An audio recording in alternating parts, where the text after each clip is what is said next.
comenzar, vamos a saludar al doctor Benito Umaña Hermosilla, rector de la Universidad del Biobío, doctor Héctor Torres, subdirector de Investigación y Creación Artística, Universidad del Biobío, doctor Luis Miguel Villada, secretario académico de la Facultad de Ciencias, quien hoy viene en representación del decano de la Facultad de Ciencias, doctor Juan Bodenried. Saludamos también a los directores y directoras de pre- y posgrado de la Facultad de Ciencias, académicos y académicas, estudiantes y público presente. Sean todos y todas muy bienvenidas. A continuación, invitamos al rector de nuestra Casa de Estudios, doctor Benito Umaña, quien les va a dar un saludo de bienvenida.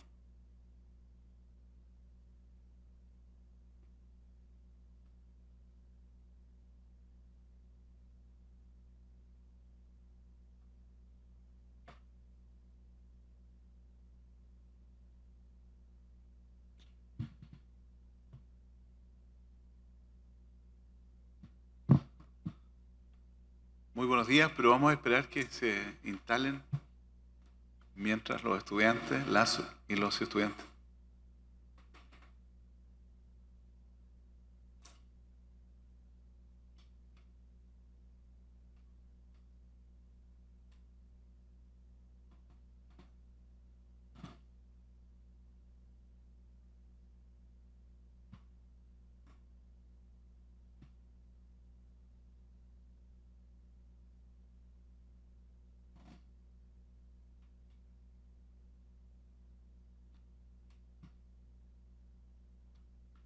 Bueno, como decía, muy buenos días a todos y todas.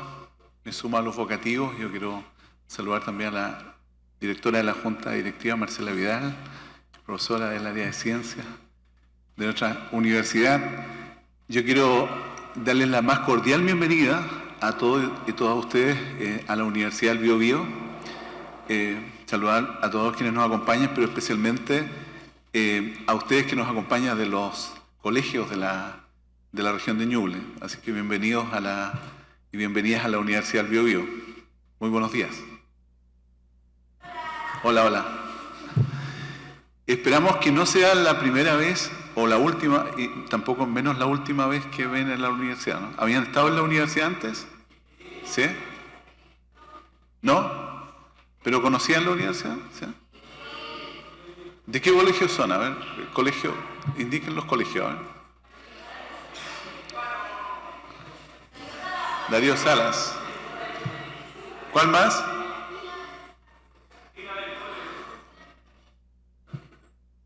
Bueno, reitero mi saludo de bienvenida a nombre de la universidad. La verdad que nosotros reiteramos mucho esto. La universidad es una universidad estatal y pública y por lo tanto es una universidad que es de todo y todas. Estas instalaciones son públicas, son espacios públicos. Y nos gusta mucho tenerles aquí, de verdad nos gusta que estén en estos momentos en la universidad, que compartan con estudiantes de la universidad. Son estudiantes que, al igual que ustedes, hace poco tiempo estaban en el colegio. Estábamos afuera con estudiantes de recursos naturales, ingeniería de recursos naturales. Estábamos con estudiantes de química y farmacia, que es una carrera que se creó este año. En la ingeniería, química y farmacia, no es ingeniería, química y farmacia se creó este año y es parte de un proyecto muy importante de Polo Salud, y el próximo año se crea la Escuela de Medicina. No sé quién quiere estudiar medicina. El próximo año va a estar aquí en la Universidad del Biobío. ¿Qué más carreras tenemos? Está la ingeniería, está el bachillerato, ¿cierto? Ya lo dije, recursos naturales. ¿Y cuál me faltaba que estaba afuera? Estadística también estaba afuera. Bueno,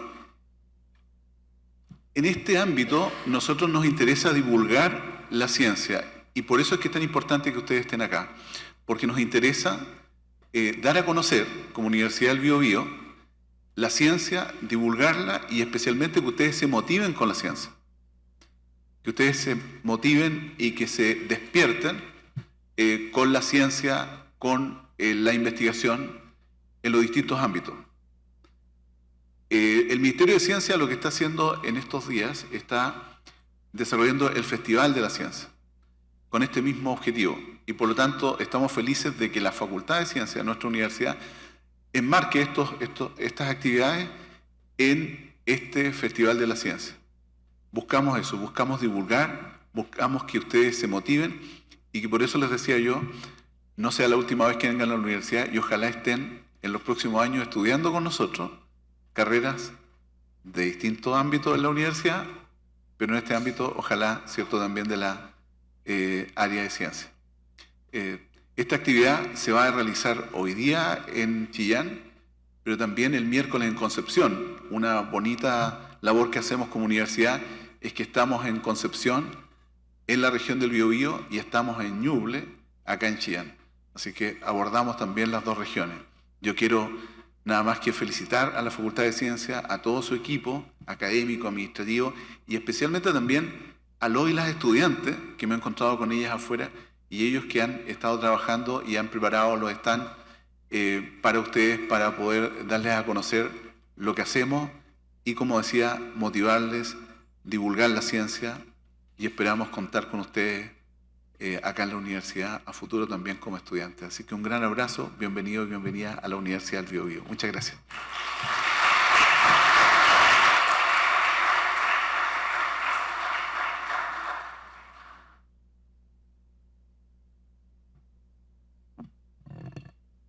Agradecemos las palabras entonces del rector de nuestra universidad. Ahora dejo con ustedes al doctor Luis Miguel Villada, secretario académico de la Facultad de Ciencias, quien también nos va a dar un saludo de bienvenida.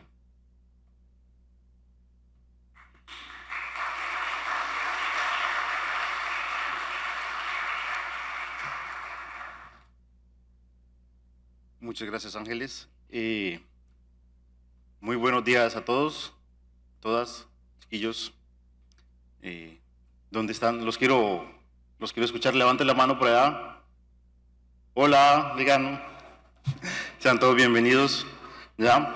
Bueno, para empezar, saludar al señor rector Benito Umaña de la Universidad del Biobío, al señor Héctor Torres, director de la Dirección de Investigación posgrado de la universidad, el decano Juan Bobenrick, a quien represento, envía sus excusas debido a otra actividad que en este momento se está realizando en Quillón.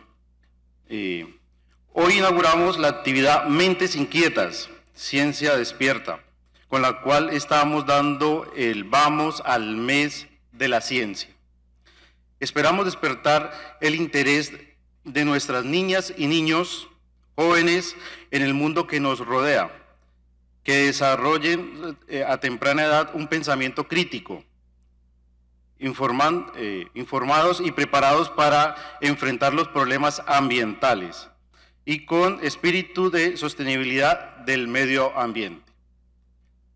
Queremos que durante esta actividad no duden ustedes en preguntar, en indagar, en llevarse la inquietud de todo aquello que van a estar enseñando nuestros profesores el día de hoy. Que durante la actividad que se va a desarrollar en la parte exterior de esta aula, sienten esa inquietud por ver ese mundo microscópico que hay, ¿ya? También por todas aquellas leyes físicas que aparecen en los diferentes instrumentos. Llévense en esa sensación de estar aquí dentro de la universidad. Vayan y compártanlo con sus padres esta tarde para que les indiquen qué cosas interesantes vieron hoy, ¿ya? ¿Cuál va a ser identifiquen cuál es la situación actual de nuestro planeta, de nuestra comunidad, de nuestra región. Para que en un año, en 5 años o en 100 años, todos esos problemas que hoy tenemos seguramente ya van a estar desarrollando, teniendo solución. Y es posible que muchas de esas soluciones sean entregadas por ustedes, por los que están aquí, ahí sentados, ¿ya? Y que hoy van a verlo por primera vez. Esperamos entre hoy y el miércoles la visita de 500 estudiantes de liceos, colegios, institutos de Ñuble y de la región del Biobío. Por último, felicitar al equipo organizador, liderado por la señorita Ángeles Gainza y el señor Felipe Muñoz, y a todos los que están colaborando en esta magnífica evento. Muchas gracias y disfruten bastante.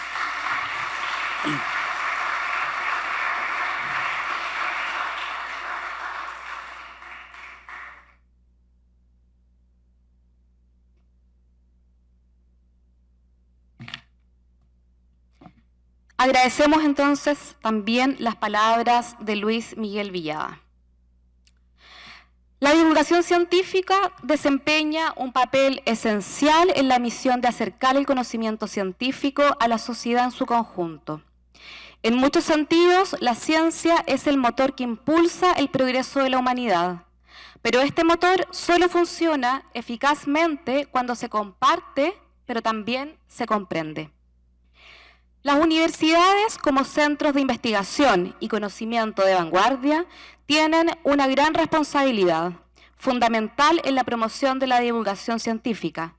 Su labor no solo se limita a educar solo a los estudiantes que asisten a sus aulas, sino también deben abarcar a la comunidad en general.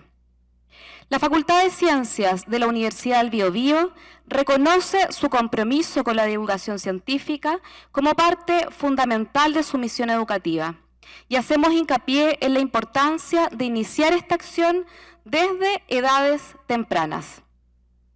La ciencia y la tecnología son componentes esenciales de nuestra vida cotidiana y es crucial que los niños, niñas y jóvenes desarrollen un interés anticipado en estos campos. La divulgación científica dirigida a las nuevas generaciones no solo les proporciona un conocimiento sólido sobre el mundo que les rodea, sino que también estimula su curiosidad, fomenta el pensamiento crítico y fortalece las habilidades de resolución de problemas. Con esta introducción, comenzamos entonces con nuestra primera charla de divulgación científica y para ello les voy a presentar a nuestra académica, la doctora Vidal Maldonado. Marcela es profesora de Biología y Química de la Universidad de Concepción, magíster en Zoología en la Universidad de Concepción, doctora en Ecología y Biología Evolutiva de la Universidad de Chile, postdoctorado en la Universidad de Concepción y postdoctorado en la Universidad del Biobío. Desde el año 2010 es académica de la Universidad del Biobío, donde dirige el Laboratorio de Ecología y Evolución y es investigadora en el Grupo de Investigación en Biodiversidad y Cambio Global.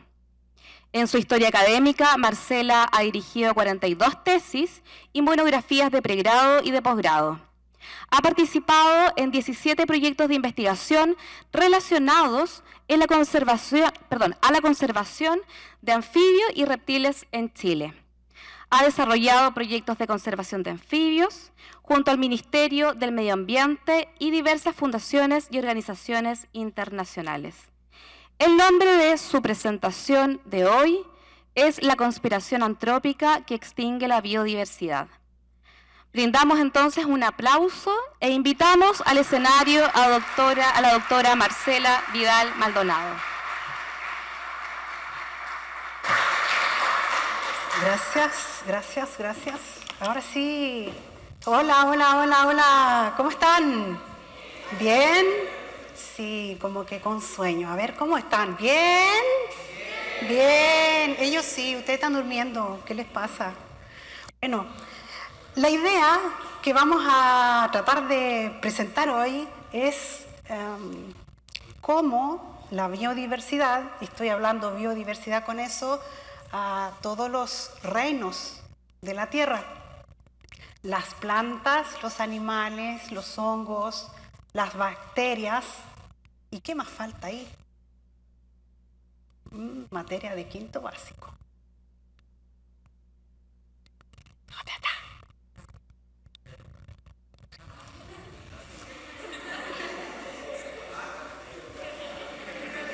Profesora, ¿qué te puedo decir?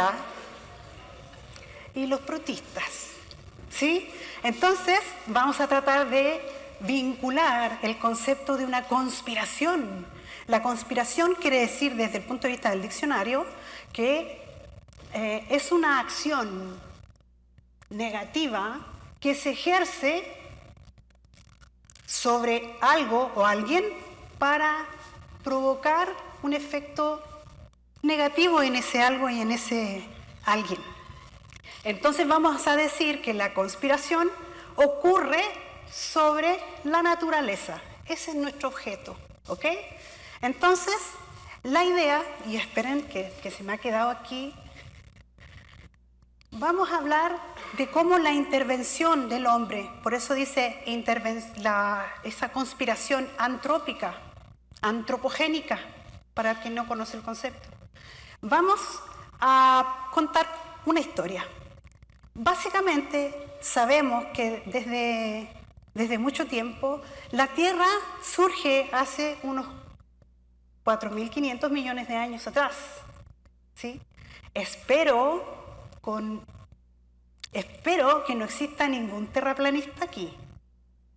¿Hay un terraplanista?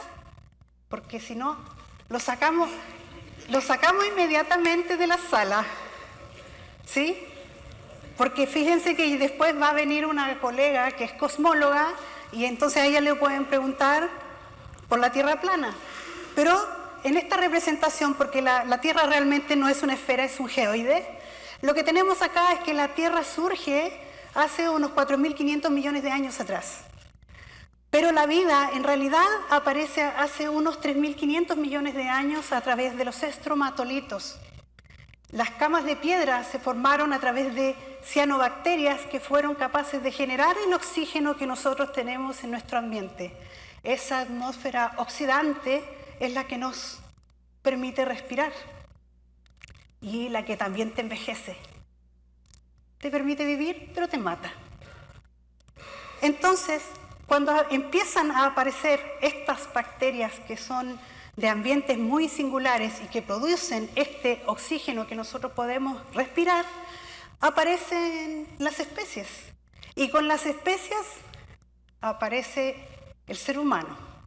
En este caso ustedes pueden ver, hay una representación aquí de un Australopithecus afarensis y yo les traje aquí unas muestras. ¿Sí? Lo que voy a hacer, permiso. Ay, he botado algo. Voy a sacar esto aquí. Ahí, para que lo puedan ver. Miren, desde el punto de vista de la evolución y entendiendo que la evolución no es lineal, ¿ok? Ustedes tienen aquí 4 representaciones de fósiles, ¿ok? Donde tenemos desde un Australopithecus que está aquí, esperen que me pongo el micrófono en la espalda y les atiendo. Lo que tenemos aquí es una representación de un Australopithecus. Aproximadamente la masa cerebral que cabía dentro de este cráneo era de medio litro, 500 centímetros cúbicos de cerebro, ¿sí? El Australopithecus dio origen a varias especies, por eso la evolución no es lineal.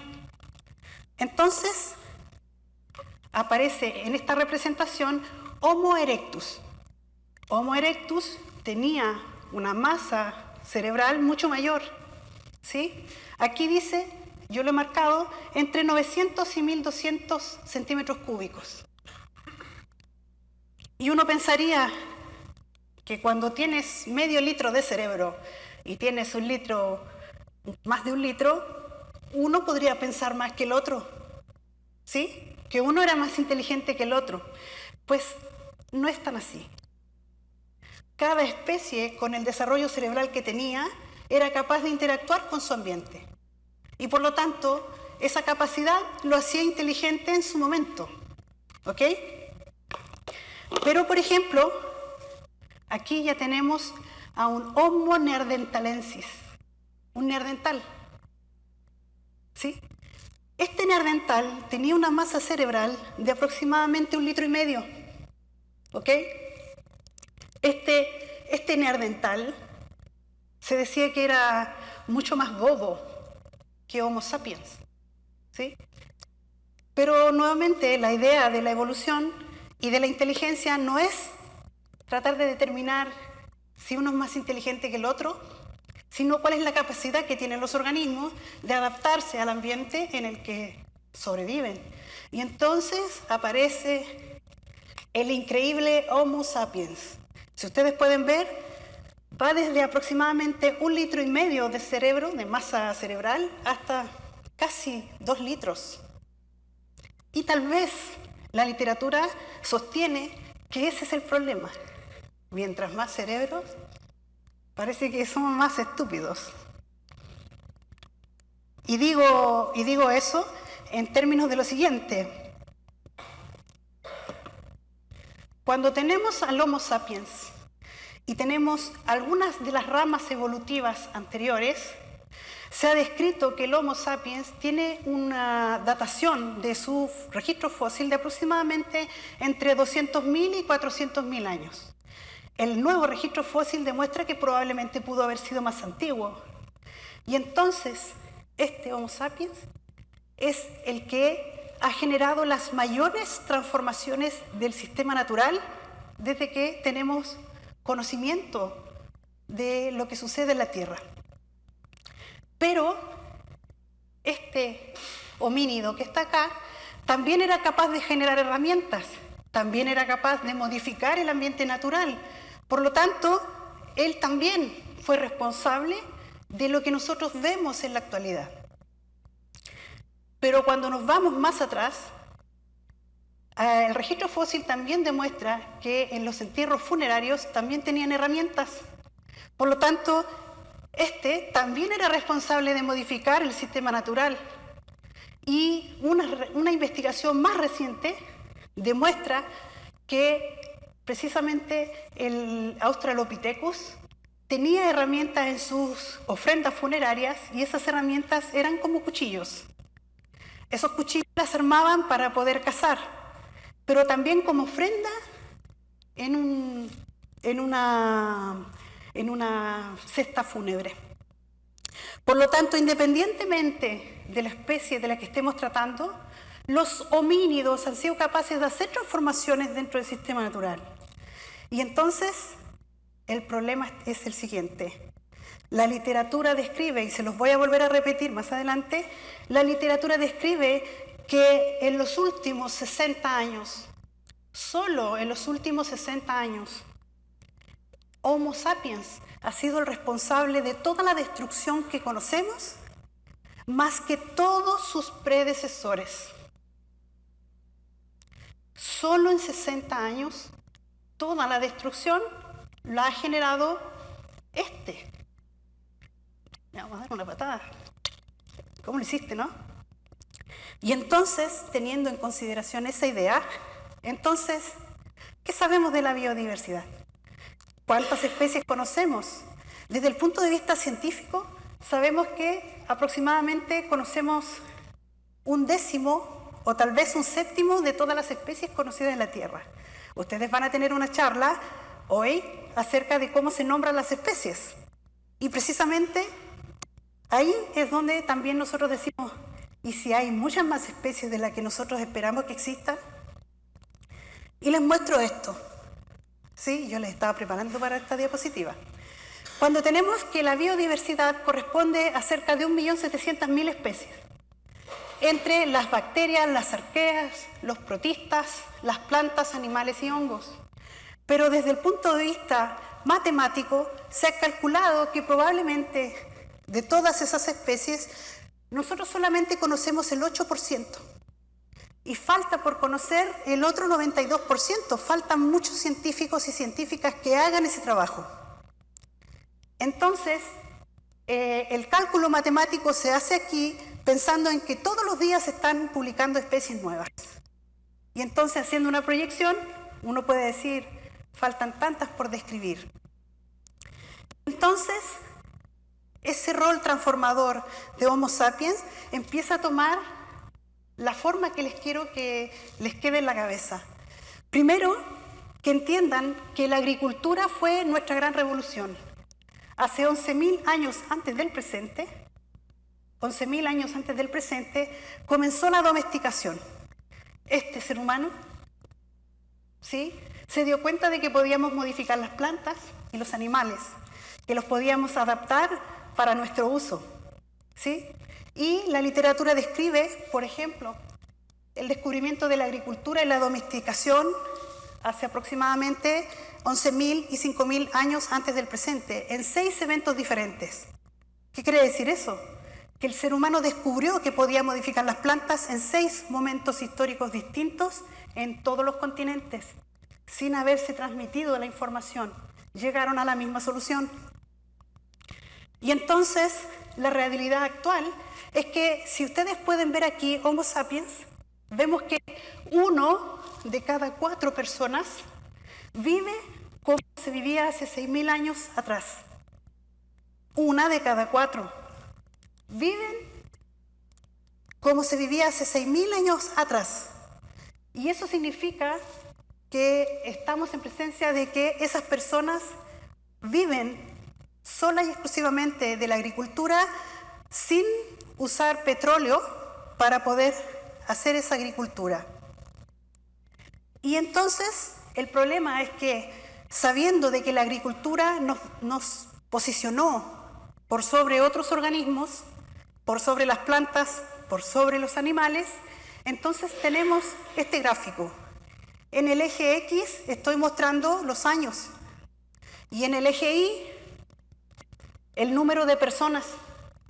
Entonces piensen, si para 1950 éramos cerca de 2.500 millones de personas, se prevé que para el 2100 vamos a ser entre 10.000 y 11.000 millones de personas. El problema de eso es que nuestro poder técnico, ese desarrollo cerebral que tiene este Homo sapiens, ese desarrollo técnico nos ha llevado a cavar más profundo, a volar más rápido, a generar transformaciones del ambiente natural más rápido. Podemos construir represas más rápido, edificios más rápido, podemos andar en tren más rápido, excepto el que anda en bicicleta, que anda a 6 kilómetros por hora, ¿cierto? Pero todo ese poder técnico nos ha posicionado tan por encima de la biodiversidad que dejamos de cohabitar con ese ambiente natural. Entonces, ahí es donde yo digo, estamos en una conspiración, ¿sí o no? ¿Saben lo que es ese gorrito?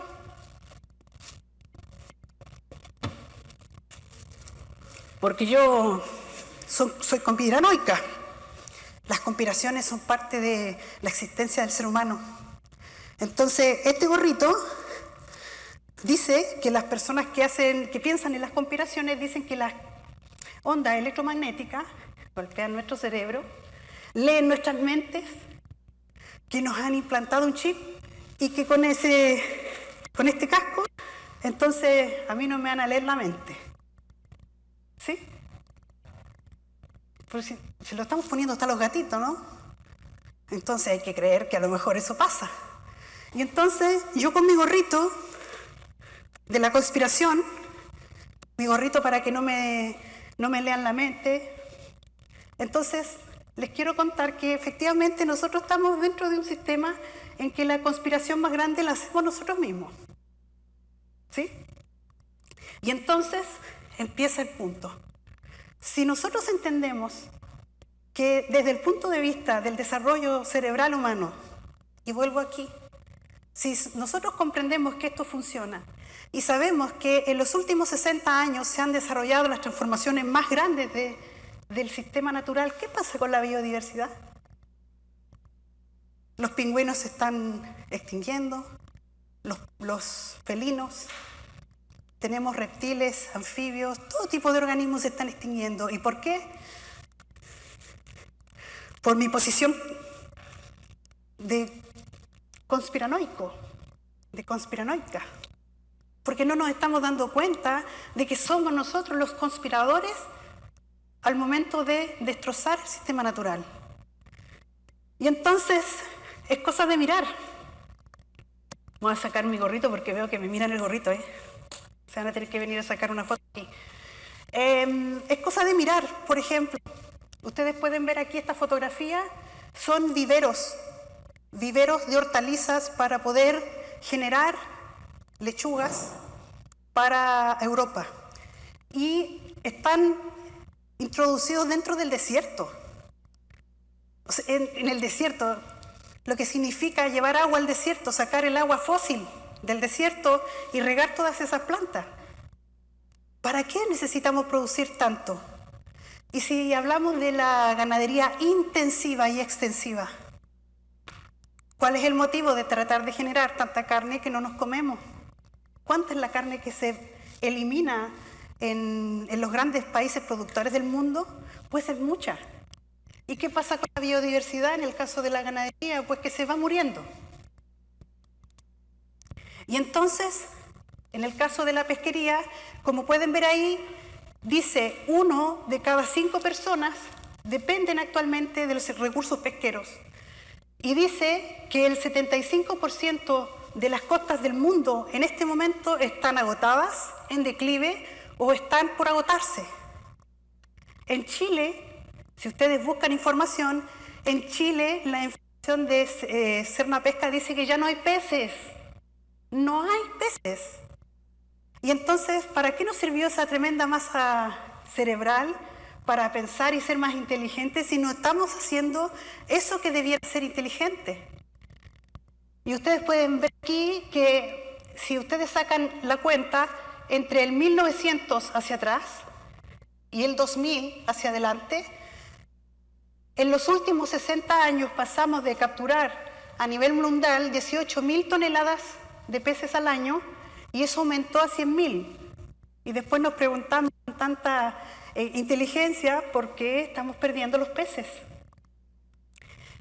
Y la escasez hídrica ya es algo que golpeó nuestra región. Ustedes pueden ver aquí a estos niños, dice, niños sentados sobre un parche de tierra debido a la escasez de agua en Asia. Y eso también ocurre en Chile. En Chile estamos en un proceso de desertificación que está secando y está generando escasez hídrica a nivel urgente. Y si nos falta el agua, nosotros los seres humanos, que la podemos mover con camión, ¿qué pasa con la biodiversidad? Se mueren. Les muestro un ejemplo de la gran inteligencia de nuestra masa corporal, de nuestra masa cerebral a través de la contaminación. Esta es una fotografía que ha dado vuelta al mundo porque se muestra a este río, el Citarum, y en donde ustedes pueden ver existen cerca de 5 millones de personas que dependen del agua de este río y toman esa agua. Y es desastroso. Hay algunos ríos en Chile que están en esa condición, pero tampoco se desesperen. Así está el río ahora. ¿Por qué? Porque se tomó conciencia de la importancia de poder descontaminar todos estos ambientes y de poder restaurar los sistemas naturales.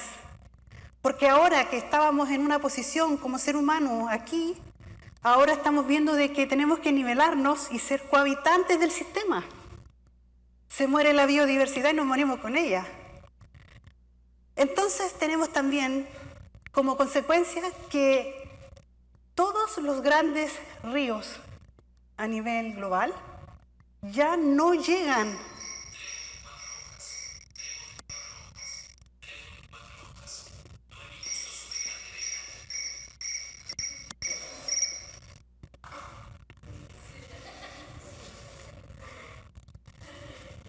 Es que me llama el Ceremi de Medio Ambiente.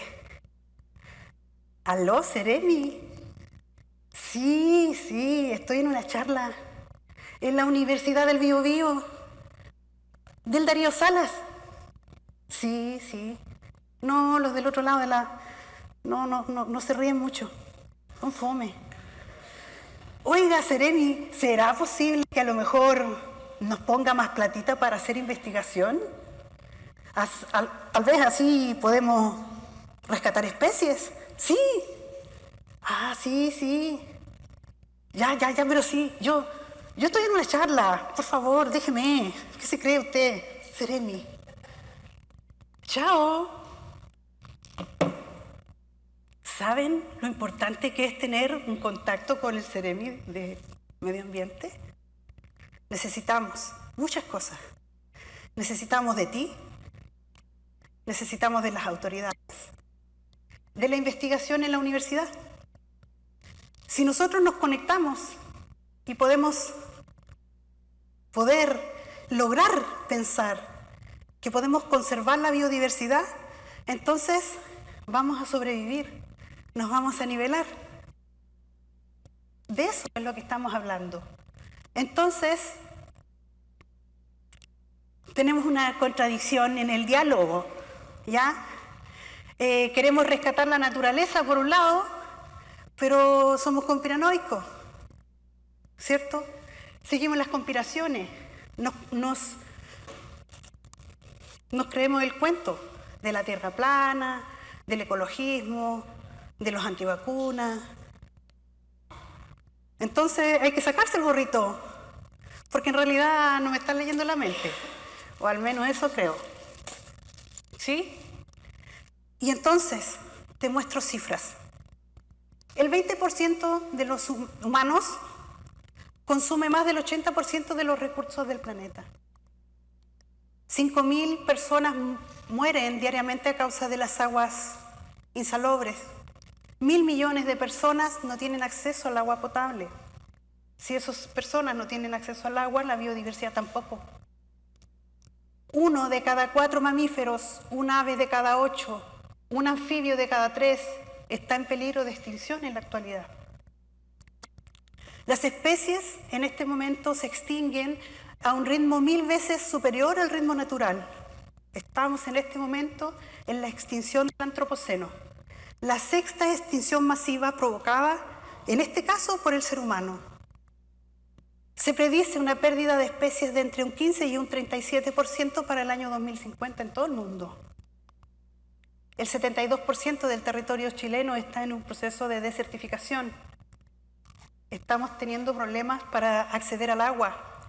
Hasta el año 2010, el 63% del bosque nativo fue reemplazado por plantaciones en Chile.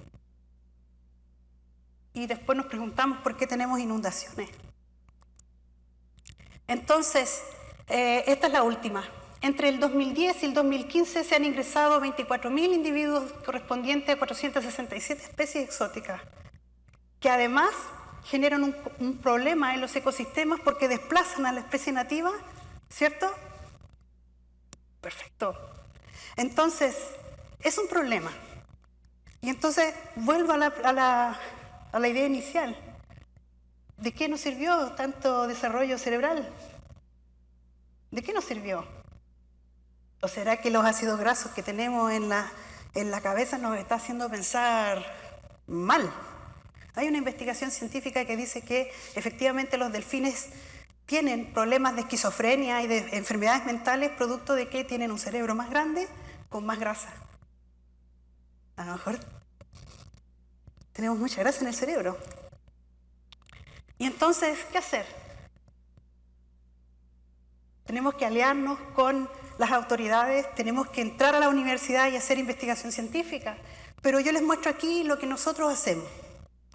Por ejemplo, salir a terreno. Aquí estamos capturando ranitas, yendo a la montaña a capturar lagartos. Yo trabajo con anfibios y con reptiles. Fimaturus vociferator, una especie que está en peligro y que nosotros estamos trabajando en este momento. Nuestra estación de trabajo en Waldorf, acá en la montaña, a quienes hayan subido alguna vez, estamos monitoreando una especie en la montaña. ¿Cómo decirlo? Mis ayudantes, por no decir los esclavos, pero están subiendo las cosas que hay que llevar a la montaña para la estación de monitoreo. Grupos de trabajo en donde estamos haciendo investigación sobre cambio climático, porque la idea acá es que podamos revertir esa idea de que en la medida que el ser humano destruye el ambiente, nosotros también podamos conservar. Por ejemplo, aquí tenemos a nuestro campamento base y ahí es donde nosotros trabajamos con nuestros lagartos. Aquí, esta es la rana grande chilena, en este caso es la Emilia, era una rana que tuve en mi laboratorio, un alumno se le ocurrió, profe, le traigo esta rana y se la iban a comer. Entonces yo se la rescaté y se la traje. Y yo no sé cómo lo hizo, pero me trajo un balde de 20 litros con agua arriba del bus, desde Linares, y me traía a la Emilia ahí. Y yo le digo al Servicio Agrícola y Ganadero, ¿qué voy a hacer yo con esta rana? Ustedes háganse de cargo, porque yo no tengo autorización para tener una rana silvestre en mi laboratorio, y me dijeron, nosotros no tenemos cómo hacerlo, así que profesora, hágase cargo. Emilia, le pusimos nombre, vivió harto años en el laboratorio, se comió a otros sujetos experimentales, porque era buena para comer.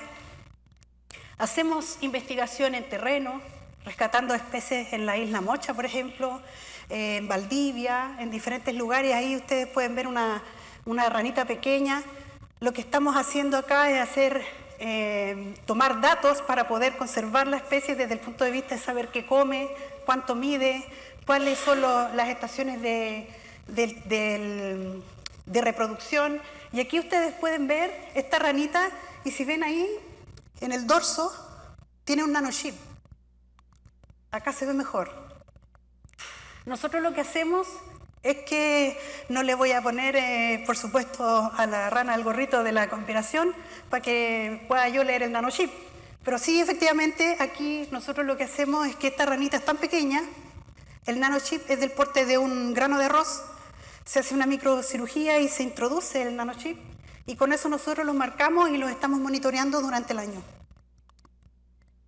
Ranas tan espectaculares como esa, o este es un terreno con unos estudiantes.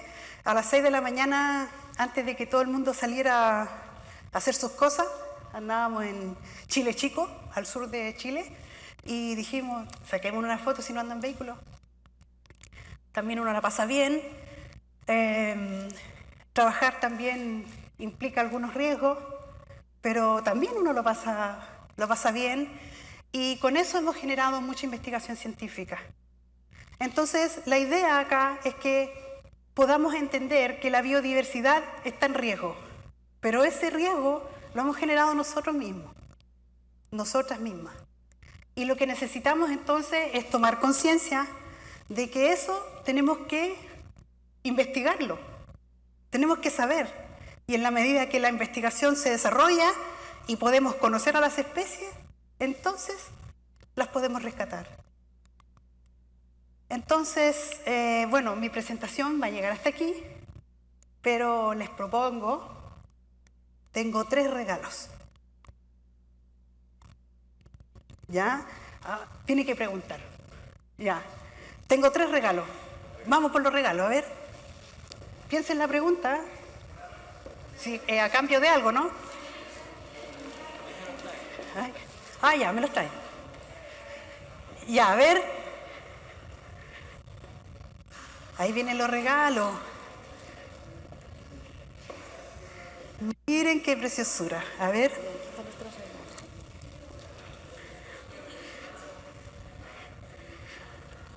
Yo creo que mejor debería hacer una subasta.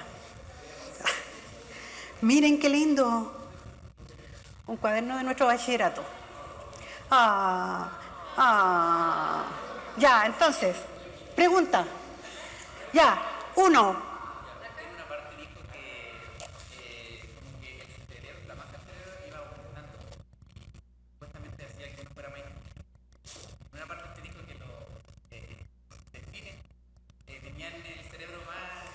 Sí. ¿Tienen mayor cantidad de grasa en el cerebro?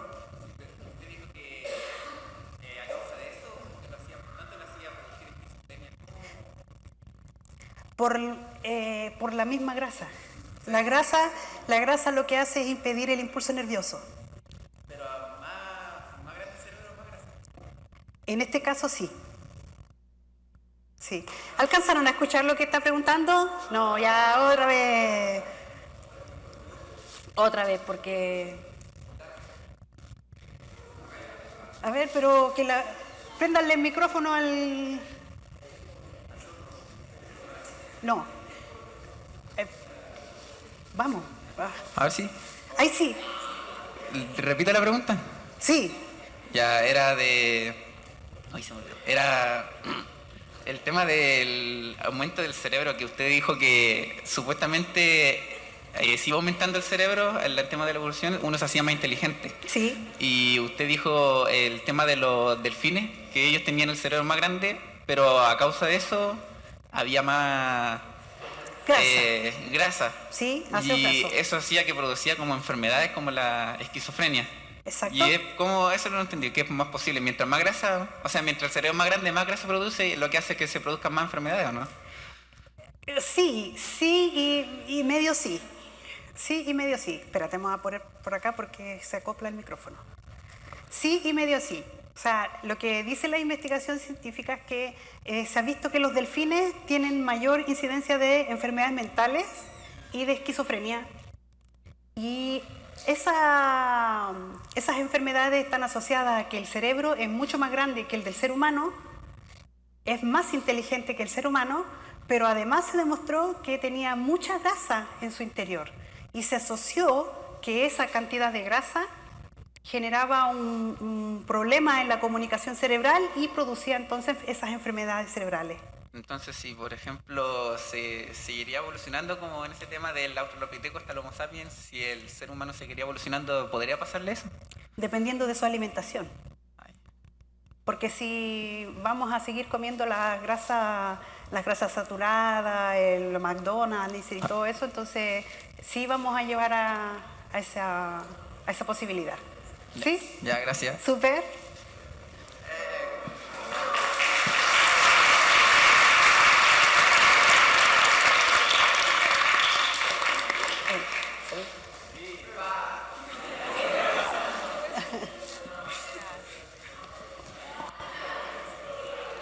A ver. ¿Otra pregunta?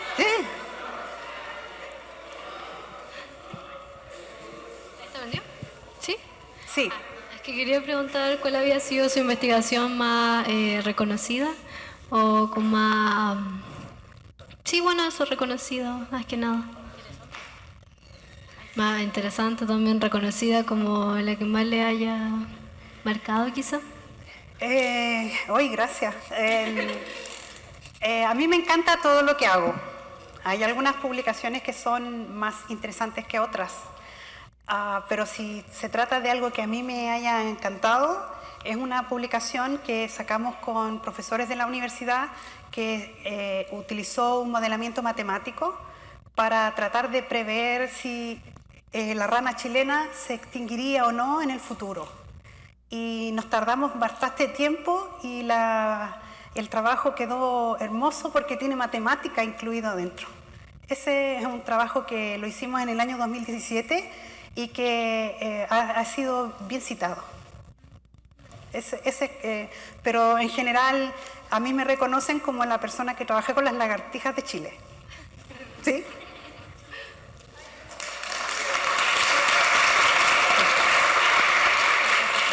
Gracias por responder.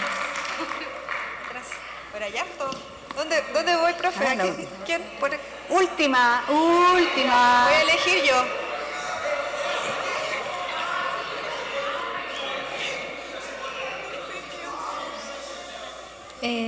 Mi pregunta es que si ha logrado identificar una especie extinta en nuestra región. En nuestra región, cuando era región del Biobío, sí. Hay una especie que ustedes ubican, la ranita de Darwin. ¿Sí? Es lo que más suena. La ranita de Darwin, Rhinoderma darwini, tiene una especie que es hermana. Se llama Rhinoderma rufum o sapito vaquero. Nunca he entendido por qué le dicen sapito vaquero, pero le dicen así a la especie hermana. Esa especie está en este momento a puertas de declararse extinta porque estaba ubicada una de sus poblaciones pasando por aquí, por Chillán, pero la última población que quedaba era en Chihuayante. Y el problema es que la ley dice que deben pasar 50 años en que una especie no es encontrada y declararla extinta. Y han pasado hasta el momento más de 30. Entonces, lo que se espera es que se pueda encontrar esta especie antes de que se cumplan los 50 años, pero hasta el momento se considera una especie extinta y lamentablemente producto de la investigación científica. Porque hay frascos de este porte en los museos en Europa llenos de esa rana y es lo único que hay. Es lamentable. Oh. Chan. Gracias. Le damos un fuerte aplauso entonces a Marcela Vidal. Gracias, Marcela, por tu presentación. Gracias. Muchas gracias. Y le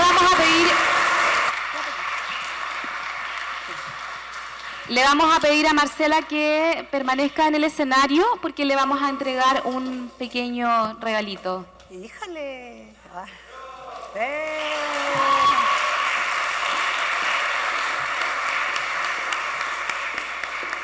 Ay, muchas gracias. Le salió. Espectacular. Ya, muchas gracias. Ahí tiene su regalito. Ahí está. La foto. Ya, muchas gracias. Gracias por llamar. Le salió mi nombre. Ya, jóvenes, vamos a comenzar entonces. Y saludamos a las y los alumnos que vienen llegando. Bienvenidos todos a Mentes Inquietas, Ciencia Despierta. Y nuestro segundo charlista estudió Química Marina en la Universidad Católica de la Santísima Concepción, es magíster en Ciencias con mención Oceanografía en la Universidad de Concepción, donde realizó estudios de hongos marinos y su adaptación a los ecosistemas terrestres y marinos. Es doctor en Ciencias Ambientales, postdoctorado en la Universidad de Concepción, aplicando repelentes de origen natural para el control de escarabajo de la madera. El nombre de su presentación es Residuos, Compost y Control Biológico. Mi rol como biotransformador. Dejo con ustedes entonces al doctor Ramón Ahumada Rodolfo. ¿Se me escucha? Aló. ¿Sí? ¿Me escucha bien? Maravilloso. Bueno, soy Ramón Ahumada, vengo de la Facultad de Ciencias, del Departamento Química de Concepción. Tengo un laboratorio que se llama LabCAS, Laboratorio de Química Aplicada y Sustentable. Si le ponen guión bajo, pueden seguirlo en Instagram, guión bajo VB, para que vean los proyectos que estamos trabajando. Principalmente me enfoqué en la presentación en un proyecto que tengo en Cabrero, donde se nos ocurrió recuperar los residuos orgánicos de las casas, la materia orgánica de las casas, de la basura, ¿cierto? Los restos de papa, los restos de tomate, cáscaras de plátano, llevarlos a un centro de compostaje. Y se nos ocurrió hacer ese proyecto, pero ese proyecto nace de un proyecto anterior, donde mi anhelo era recuperar los lodos de las pisciculturas, porque tenían contaminación de antibióticos, de oxidrociclina. Pero postulé ese proyecto 1, 2, 3 veces y nunca lo adjudiqué, lo cambié por residuos domiciliarios y funcionó. Y aquí estamos en eso ahora. Estaba leyendo, estaba haciendo la presentación y de repente vi un reportaje en National Geographic donde le preguntaban hasta qué punto estoy preocupado por el cambio climático. Entonces le hago esa pregunta a ustedes, ¿les preocupa el cambio climático? Incluso pensando en la presentación de la Marcela, ¿a alguien le preocupa? ¿Demasiado? ¿Sabes qué? De hecho, sobre el 40% respondía de bastante preocupado por el cambio climático. Yo tengo 38 años y jamás tuve en un pensamiento de que el clima podía llegar a afectarse o cambiar. Sí pensamos que iba a haber un temporal fuerte, sí me acordaba, yo vivía al lado del río Biobío, que el río subía, caudal, pero nunca viéndolo como un riesgo hacia mí o hacia las personas. Entonces, después viene la pregunta, ¿en qué medida me afecta a mí como persona? Es decir, yo, mi cambio climático, tengo un problema anímico, un problema de bienestar. Realmente ustedes se pueden ver afectados aunque digan, ¿sabes qué? Me preocupa y me puede afectar emocionalmente eso. Yo de verdad, cuando lo pensé y cuando vi esas preguntas, que lo hizo un reportaje en National Geographic, dije, realmente estaba cambiando el clima y realmente ustedes, su generación, está mucho más preocupada de la que estaban nosotros. Si bien yo estudié un doctorado en ciencias ambientales y me dedico a la parte de medio ambiente, pero lo mío es más familiar, pues mi papá es doctor en ciencias ambientales también, entonces como que linaje de medio ambiente. Pero nunca fue una preocupación, nunca estuvo dentro de mí el pensar que podía afectarme en mi estado anímico. Y eso para las futuras generaciones es súper bueno, porque en el fondo para ustedes ya es un problema y lo tienen concientizado. Entonces ustedes son como el factor de cambio, porque en el fondo nosotros queremos una sustentabilidad. ¿Y qué significa sustentabilidad? Que lo que nosotros conocemos ahora se mantenga en el futuro. Y cuando Marcela decía, hay especies de anfibios que podrían llegar a extinguirse, la idea es que no se extingan y que ustedes los puedan conocer. Y que no los puedan conocer en un frasco que esté en Europa, lleno de ramitas perdidas, sino que esté en sus ecosistemas no naturales. Y eso es lo que nos espera.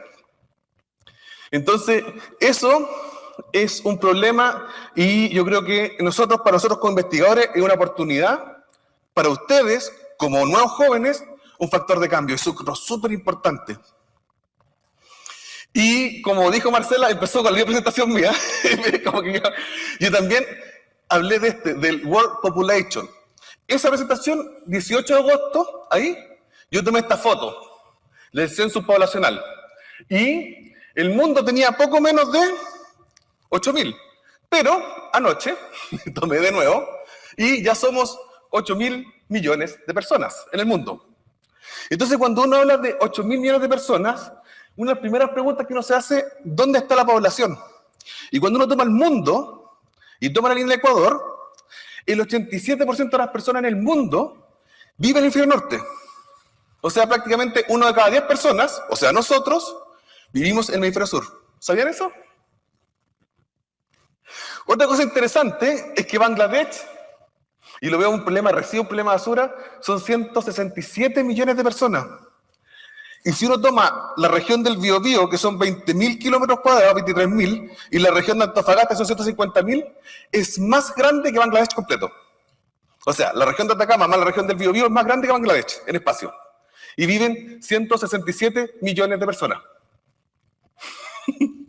También tenemos, por ejemplo, China e India suman 2.800 millones de personas. O sea, ¿se dan cuenta? Esos números, pero son enormes de gente que vive. Entonces, en el hemisferio sur somos menos. De hecho, la única ciudad representada dentro de estos 10 es Brasil, que tiene 218 millones de habitantes, pero Brasil es inmenso en tamaño. Ella es mi abuelita, murió hace poquito, murió el 28 de abril, ¿sí? Le llevo ocupando ejemplo hace como 5 años, así que, pero ahora ya no está acá. Ella se llama Marta Guillermina Gaisemesin, ¿cierto? Nació un 14 de junio de 1921. Muy parecido al ejemplo que dio la profesora Marcela. Pero en el caso mío, mi abuelita nació ahí, cuando todavía la población mundial no eran 2.000 millones de habitantes. 2.000 millones, 4.000 millones, 6.000 millones, 8.000 millones. Desde que mi abuelita nació hasta que murió, la población se ha multiplicado por 4. Incluso hasta con la peste negra que está aquí, que murieron 200 millones de personas, seguimos subiendo, pero exponencialmente. Entonces, cuando uno ve la población y dice, extrapolemos 12.000 años atrás, la población no crecía tan rápido. ¿Y cómo empezó a crecer más rápido? Cuando empezó a pensar. Y por eso que cuando escuchaba a la profe Marcela hablando, decía, oye, estamos más o menos enfocados en lo mismo. Pero yo llevo esto a pensar en qué pasa con la atmósfera. A mí en marzo me tocó ir a la Antártica y tiramos un globo atmosférico. Uno toma la Antártica, va al globo a distintos lugares que sean con poca población, para que la idea no haya contaminación antropogénica, y se mide el CO2. ¿Y qué pasa en el CO2? Que desde hace 8.000 millones de años, o 10.000 millones de años, aquí hay un punto de inflexión. Y adivinen qué pasó aquí, lo mismo que pasó acá. Entonces está un problema antropogénico.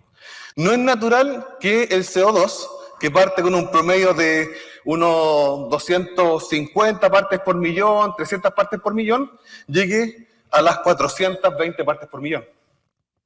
O sea, ha aumentado. Si lo viéramos, por ejemplo, cuando pasan en el colegio nos dicen un 78% de nitrógeno, 21% de oxígeno y un 0,3% de CO2.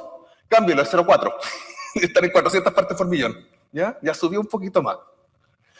Esas partes por millón lo que producen es que hay un calentamiento global, porque eso forma un efecto de gas invernadero. Entonces, cuando han medido hacia atrás, lo hacen a través de ice core. ¿Saben qué son los ice cores? Son los testigos de hielo. Por ejemplo, el Vostok Ice Core, que se sacó, fueron los rusos, lo sacaron en la Antártica, tenía 3.600 metros. Un tubo de hielo de 3.600 metros. Lo van partiendo y toman los air bubbles. ¿Qué son eso? Las burbujas de aire. Y con esas burbujas de aire pueden, en el fondo, saber qué concentración de CO2 había hacia el pasado. Y por eso podemos reconstruir cómo estaba formada nuestra atmósfera en tiempos anteriores. Y podemos ver que nosotros, en estos últimos 100 años, hemos subido exponencialmente no exponencialmente, disculpen, han subido de 300 a 420 partes por millón. Pero también influye en el clima. Entonces, las Naciones Unidas pasamos de ser un ambiente que estamos un paso de calentamiento global a un periodo de ebullición mundial. ¿Han escuchado ese concepto? ¿No? Se tiró con bombo y platillo, la maíz roja, hablando en la tele, ¿no? Bueno, no importa. Lo que pasa es que ya se está evidenciando de que el calentamiento global va y hace una ebullición mundial y está afectando parte del clima, está haciendo que los climas sean más intensos, que los temporales sean temporales, ¿cierto? Que llueva harto y que las sequías sean prolongadas. Y, por ejemplo, los huracanes, ¿cierto? En Bangladesh hace poquito estaban todos flotando, ¿cierto? Producto de estos climas que se han hecho mucho más intensos. Pero eso no solamente tiene que ver, también tiene que ver con el metano. También se ha subido, ¿cierto? Se viene midiendo por el NOAA, ¿cierto? Que la Organización Norteamericana de Oceanografía Atmosférica, donde miden también el metano. El metano, de hecho, es 25 veces más el efecto de calentamiento global que el CO2, por si acaso. O sea, una molécula de metano tiene un efecto 25 veces mayor que el CO2. Después tenemos el óxido nitroso y finalmente el hexafluoruro de azufre, ¿cierto? Que se tiene hasta 30.000 veces más que el CO2 en una molécula con efecto invernadero. Todos esos van subiendo, y van subiendo ¿por qué? Porque hay un efecto estresor de las personas, un efecto antropogénico. Nosotros estamos llevando el clima a un extremo porque le estamos llenando de gases que antiguamente estaban enterrados en el fondo, en aguas subterráneas, en los fondos marinos, donde están todos estos yacimientos de hidrocarburos. Entonces, a nivel global, se generan, ¿cierto?, 2 billones de toneladas de residuos domiciliarios, ¿cierto? Esos residuos domiciliarios se prevén que van a ser 3.400 o 3.4 billones de toneladas al 2050. Si lo vemos acá, ese es más o menos como el número, ¿cierto? De kilos de toneladas, donde, por supuesto, Asia es el que más genera, porque también hay que pensar que es más o menos proporcional entre una persona menos. ¿Cuánta basura genera diaria por persona en Chile? ¿Nadie? ¿Cuánto? 1 kilo, ¿cierto? 1.1, 1.13, dependiendo de la región, dependiendo de más dentro de poblaciones, estamos en Santiago, de hecho, el estrato más alto genera más basura que el otro más bajo, hay un montón de variables, pero en promedio 1, ¿cierto? 1 kilo. Y aquí tenemos distintos países donde China e India, por supuesto, son el 15% de toda la basura global. Entonces, otro factor importante es que también 1/3 de la basura, de la comida se desperdicia. En distintas etapas desde que se cosecha, se vende en los anaqueles, en Las Vegas, en la casa, que se echó a perder, que se venció, que se pudrió, etc. 1/3 de esa comida. Entonces, por ejemplo, la Comisión Nacional de Prevención y Reducción de Alimentos y Desperdicios Alimentarios. ¿Habían escuchado eso? Hay toda una política estatal para que no se bote la basura en toda la cadena de suministro. Pero cuando botamos 3 kilos de alimentos comestibles, generan 23 kilos de gases de efecto invernadero, dióxido de carbono. Y a nivel mundial, 1/3 de alimentos se pierde, 1.3 billones de toneladas se desaprovechan, y aproximadamente $1 trillón se pierde en costo de botar la basura. ¿Qué cosa? El alimento que se echó a perder.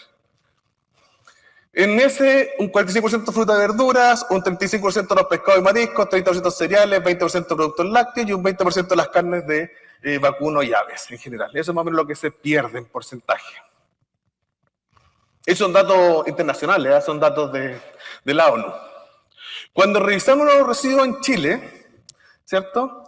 En Chile en general, cerca de 20 millones de toneladas de residuos se generan al año durante el 2020. Y existe la ley de fomento al reciclaje. ¿La han escuchado? La ley REP. La responsabilidad extendida al productor, ¿cierto? Pero la ley REP toma el 42% de los residuos, los plásticos, las latas, las pilas, las baterías, distintos residuos. Pero nunca se han preocupado de los residuos orgánicos. No está dentro de la ley REP. Entonces ahora están haciendo una nueva política que tiene que ver con eso. Por ejemplo, en Corea del Sur el 50% de la basura se recicla. En Dinamarca el 30%, en Alemania el 50%. Pero, por ejemplo, los coreanos generan 400 kilos al año, en Dinamarca 845 kilos al año y en Alemania 630 kilos de basura al año. En Chile, ¿cómo andamos? En general, 436 kilos al año de basura el 2021. ¿Ok? Donde 10 kilos solamente son residuos electrónicos, los e-waste. ¿Ya? De esos, el 98%, 98,7% se va a un vertedero, relleno sanitario, y no se tratan. Y en general, Turquía, Letonia y Chile son los peores de la OCDE en cuanto a eso. Y actualmente el 80% de las personas de Chile no recicla su basura, el 80%. O sea, si ustedes reciclan, están dentro de ese 20% que recicla. Cuando vemos los orígenes, podemos tener orígenes industriales y orígenes municipales, ¿ya? Y cuando hablamos de residuos sólidos domiciliarios, en general lo que más se recicla en Chile, y que viene por historia, por Caniquén, que se reciclan mucho los vidrios. En general en Chile siempre se han reciclado lo que son las botellas de vidrio. Y hay unos depósitos verdes que llevan años ahí y que uno va a dejar sus botellas. ¿Ok? Eso funciona más o menos bien. También hay procesamiento, que en el fondo llevarlo a distintos procesos como quemarlo, incineradores, distintos tratamientos. El tratamiento con papeles y cartones.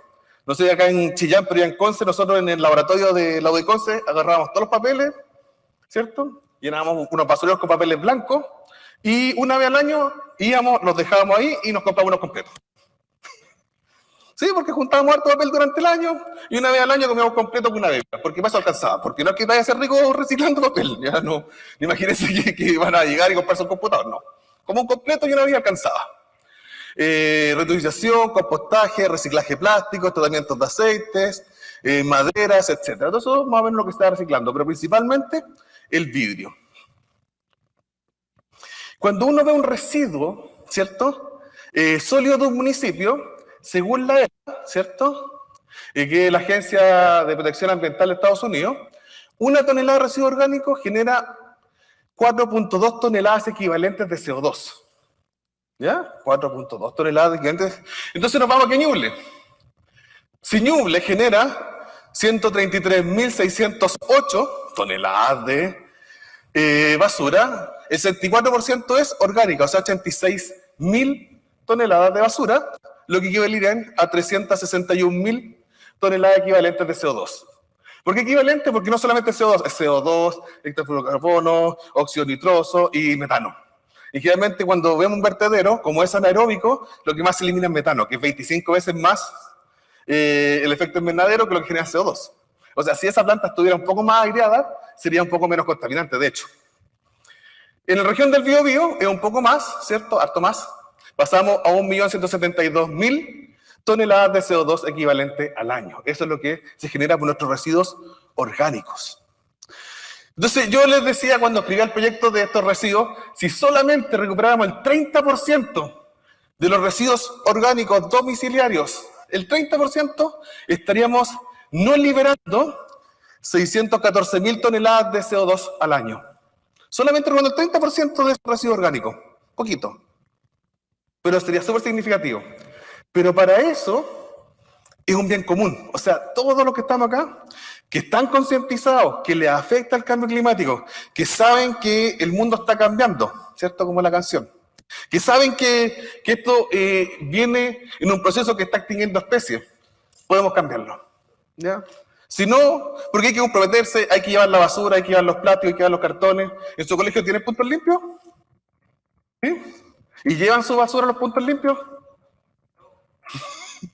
Eso es lo que tenemos que cambiar. Si nos vamos, por ejemplo, y este lo tengo por el proyecto, pero aquí están todos los residuos, los rellenos sanitarios que están en el Biobío. ¿Sabes cuántos tiene Ñuble? ¿Cuántos tiene Ñuble? 1, ahí, Chillán Viejo, Ecobío.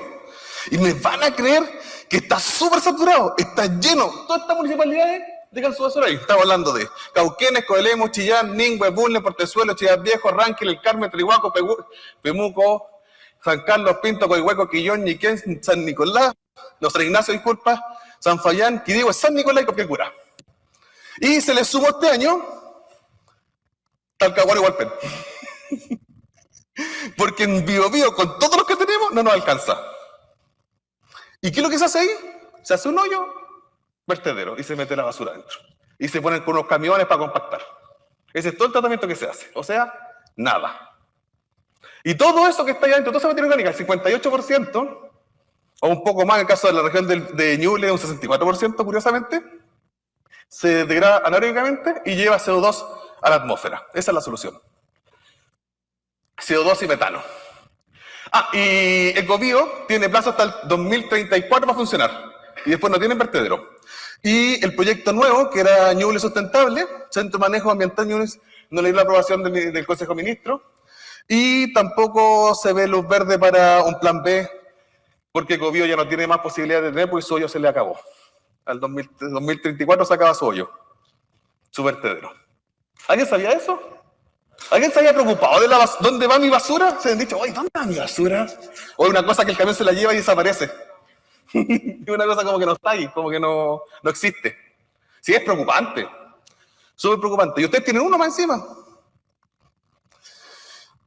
Chile recicla el 1%, Latinoamérica en promedio el 4%, Alemania un 63%, Austria un 62%, la Unión Europea en promedio un 55%. Falta proyectos, falta legislación, faltan distintas formas de poder llevar a todos ustedes que son, ¿cierto?, nuestro futuro, para reciclar.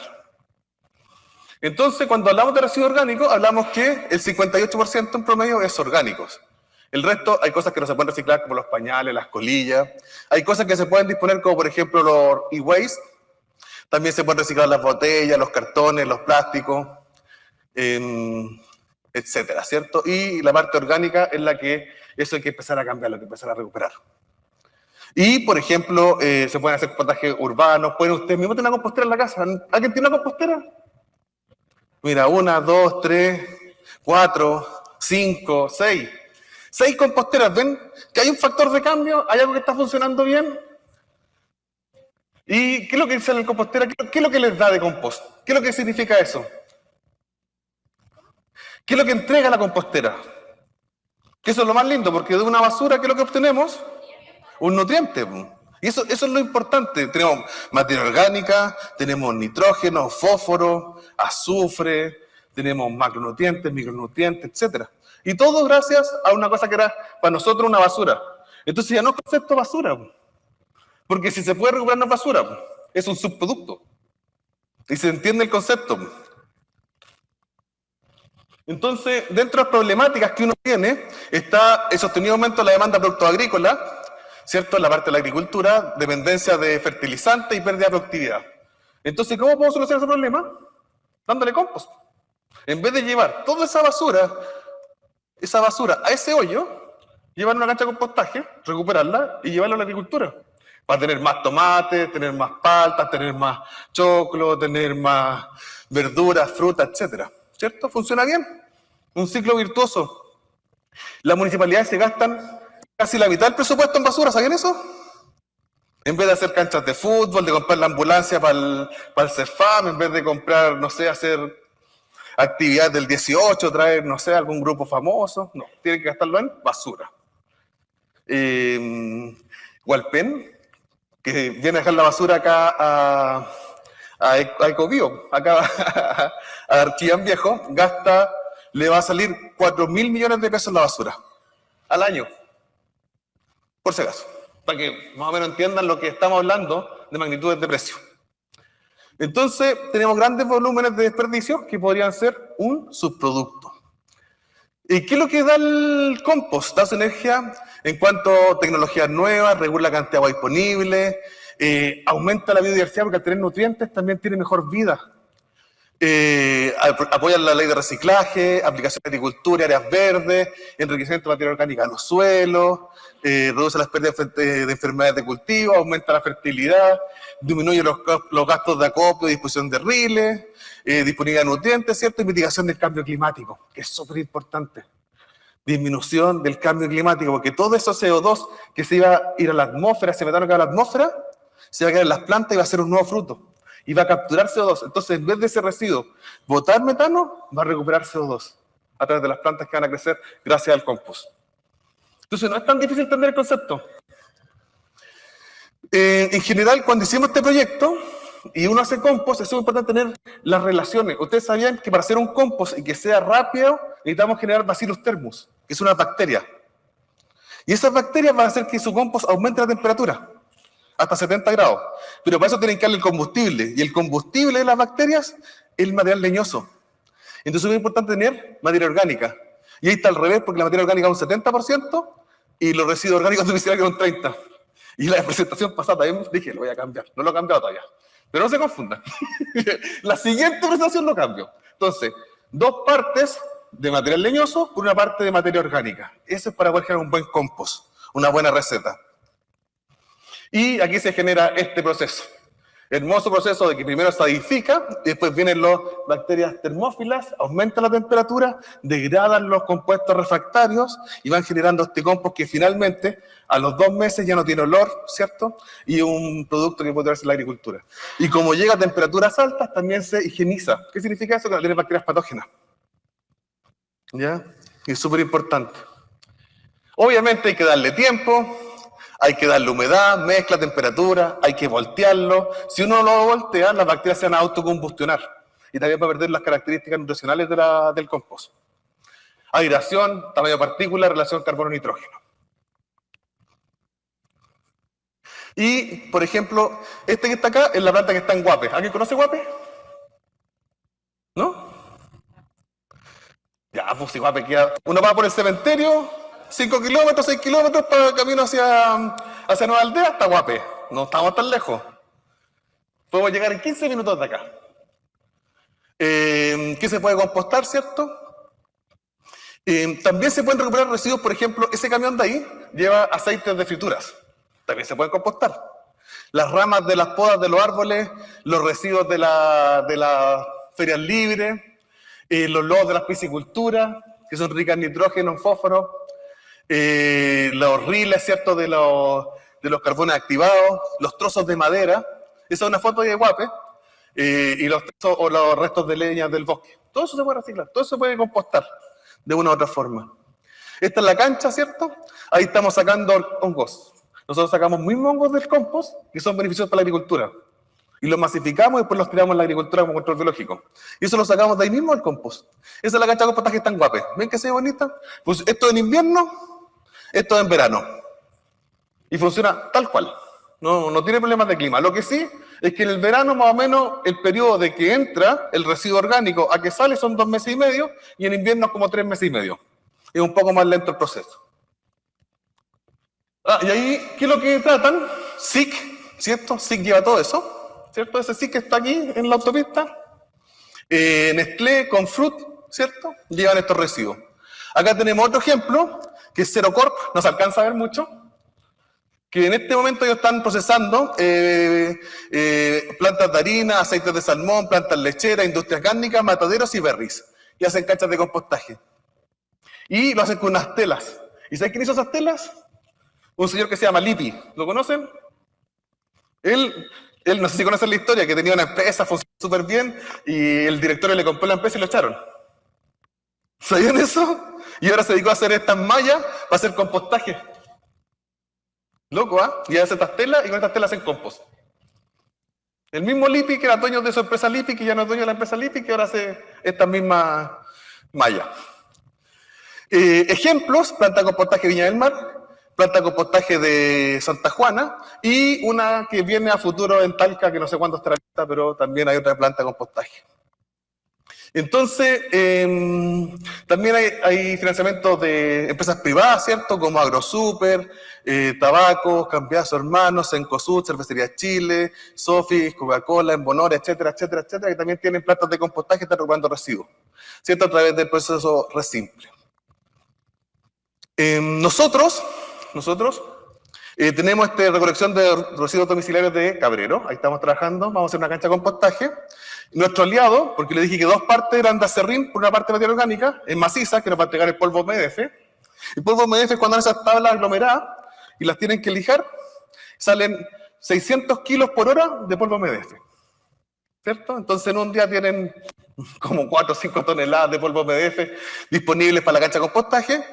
Y nosotros lo que hacemos es que fortificamos con hongos, microorganismos, ¿cierto?, que ayudan para enfermedades de las plantas. ¿Han escuchado alguna de las tricodermas?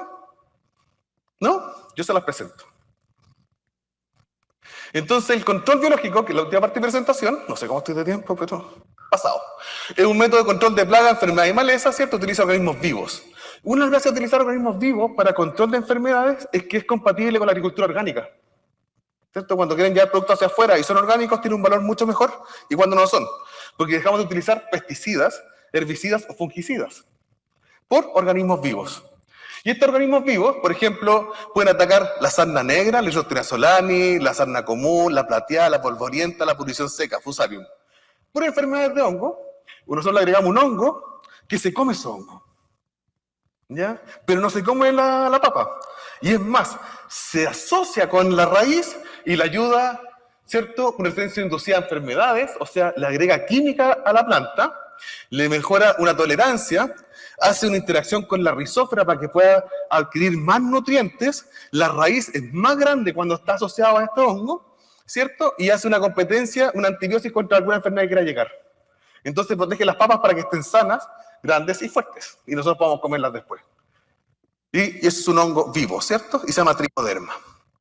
Entonces nosotros vamos al laboratorio, primero tomamos el hongo, ¿cierto? Ahí está un alumno del doctorado en recursos naturales de la Universidad de Chillán, de la Universidad del Biobío de Chillán, ¿cierto?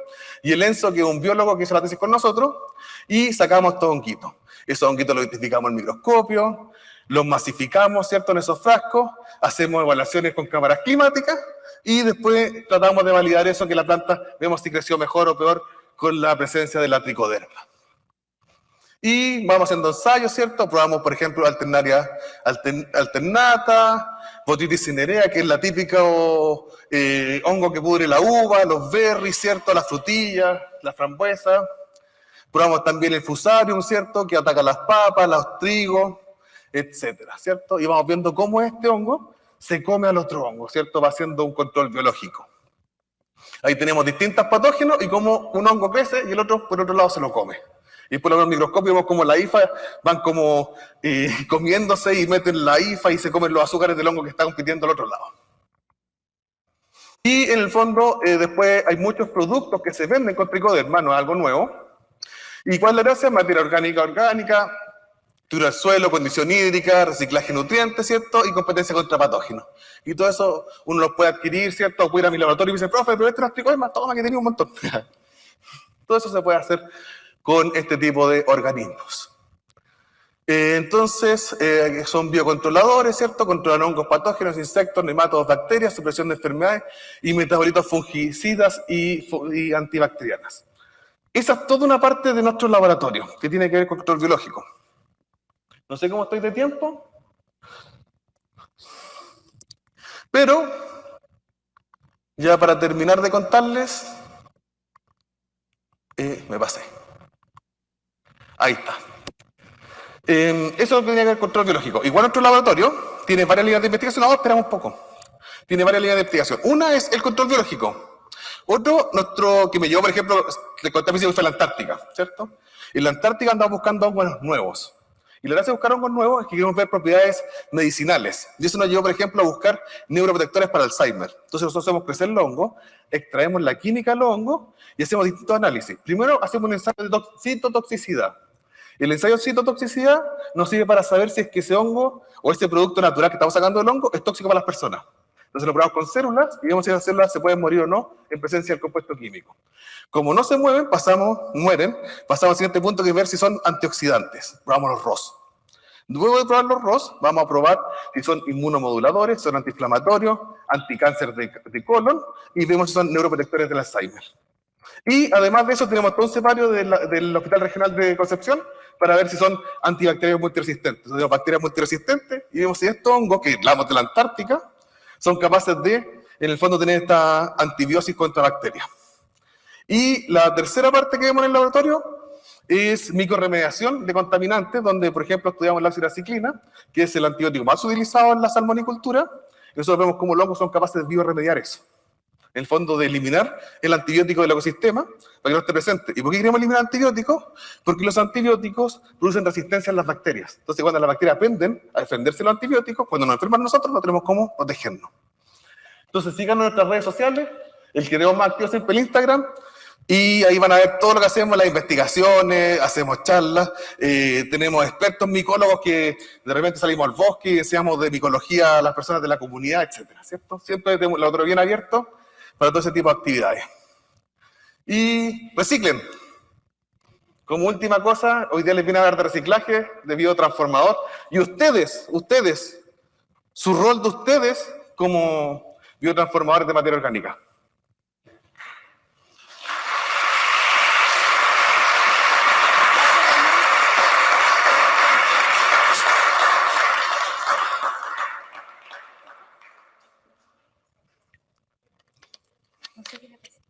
¿Me escuchan? Sí, ahora sí. Ahí sí. Sí, gracias Ramón por la presentación. A lo mejor podrías invitar a los chicos y chicas al stand, donde están también las demostraciones acá. Sí, pues ahí tenemos el stand donde estamos viendo las cosas del laboratorio. Están Y el todas tema las acá. exhibiciones, ¿sí? ¿Sí?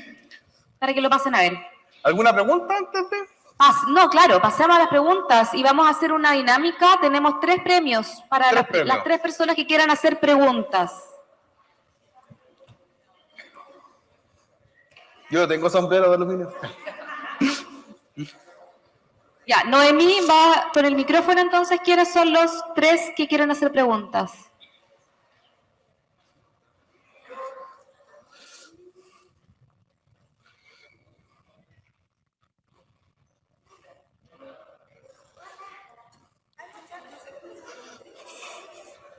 ¿No se escucha? ¿Hay que encenderlo?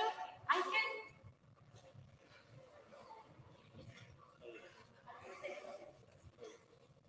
Aló. Ahí sí. Buenas tardes, mi nombre es Ana Gómez. Yo soy del Colegio Hispanoamericano. Ok, yo sé que mi pregunta va a sonar un poco tonta, pero a mí me generó duda.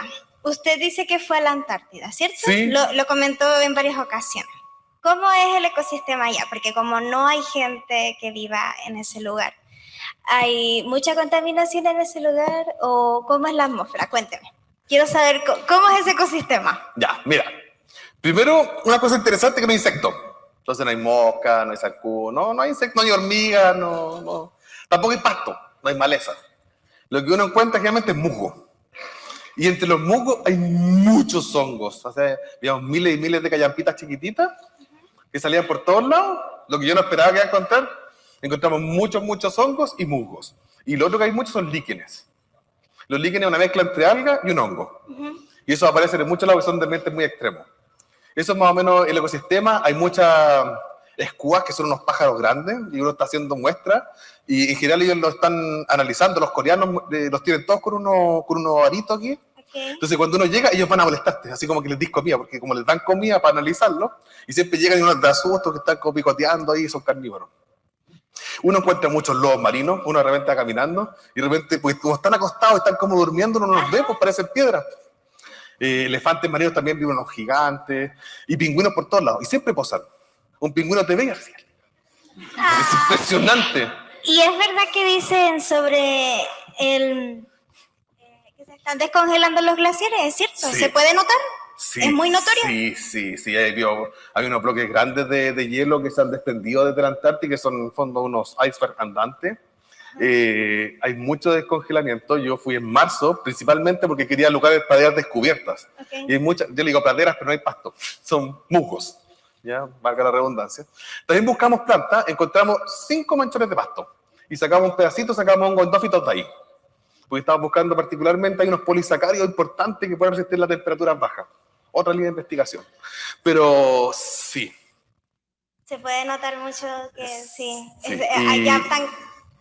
Y por ejemplo, la base china que está cerca de la chilena, son súper cochinos, hay plásticos por todos lados, así. No quiero apelar, pero... Bueno, pero sí, muchísimas gracias. Pasamos a la segunda pregunta. ¿Vamos? El premio, sí.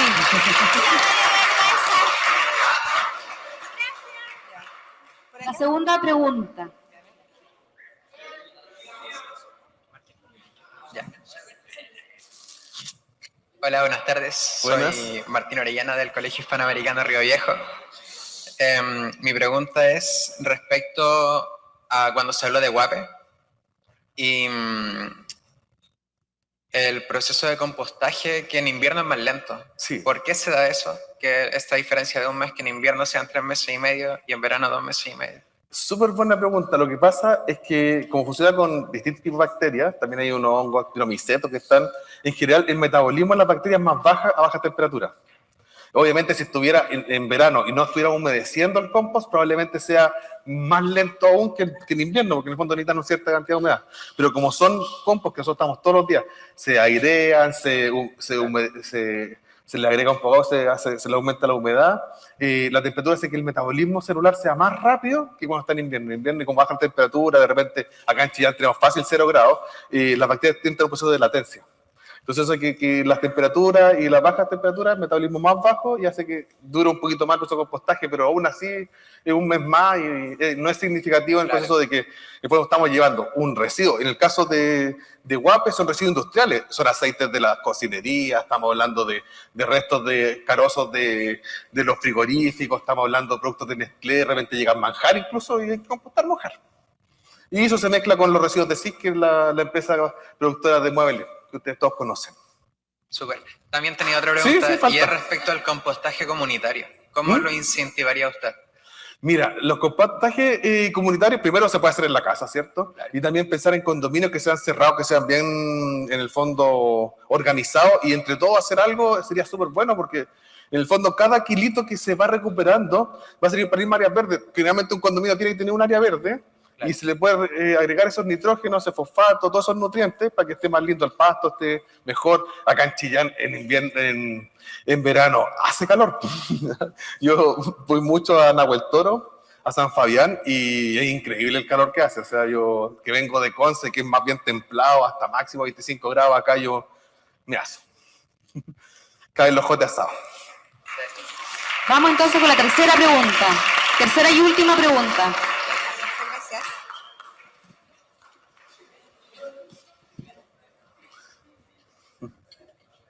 Sí.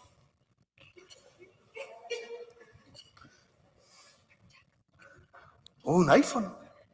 Hola, me llamo Alan, soy del Hispanoamericano en el Río Viejo. ¿Y cómo es el proceso de compostaje con la temperatura tan baja en la Antártida?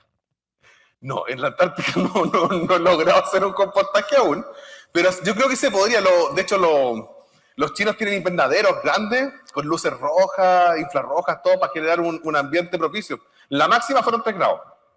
Entonces siempre las temperaturas son bajas. Entonces si lo hicieran, tenía que hacerlo probablemente como un digestor aeróbico o anaeróbico dentro de un sistema cerrado. Y se pueden, hay un montón de sistemas de compostaje que son más herméticos que estos que son abiertos como el que les mostré ahí. Obviamente son de menos cantidades, pero en la Antártida está poca gente, que tampoco es para tanto. Vamos con la última pregunta. La última pregunta, Ramón. La última pregunta. Sí, quiero hacer una ¿La pregunta, Coca-Cola? pero sin premio. No, por curiosidad. Quería saber si el hongo con el que trabajan aquí, ¿es transgénico? No. De hecho, Ya. nosotros lo obtuvimos de distintos lados. Lo aislamos del compost, lo aislamos de... Son hongos como politas. Y si tienen como politas que son... que están en todo el mundo, que están en distintas partes y colonizan distintos sustratos.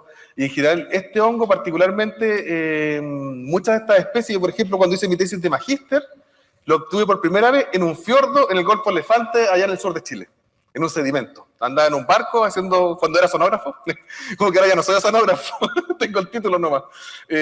Sacamos una tricoderma al fondo marino. Entonces son como coristas en todos lados. Y tiene esa particularidad que son, yo le digo caníbales, pero es muy mal dicho eso, o sea, no, científicamente está mal, pero se comen otro hongo. Entonces la gracia que tiene es que como no infecta, no se comen la papa o no se comen el berry, el fruto, uno los puede servir para eso. Por ejemplo, hice mi postdoctorado en la Universidad del Bío Bío, utilizamos tricoderma albina. Míralo.